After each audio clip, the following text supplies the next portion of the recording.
What is an eating disorder? How do we define it? Right. So there's a variety of different types of eating disorders.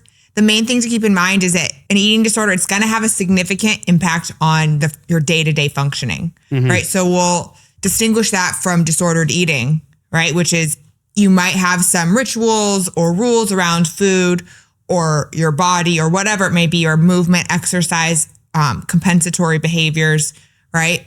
But it's not causing significant impairment in your day-to-day life. Okay, so here we're drawing a line.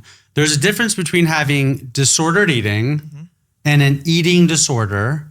And it seems like the line that we drawn is how much of a negative impact it's having on a person's life and their functioning and their health. Yes.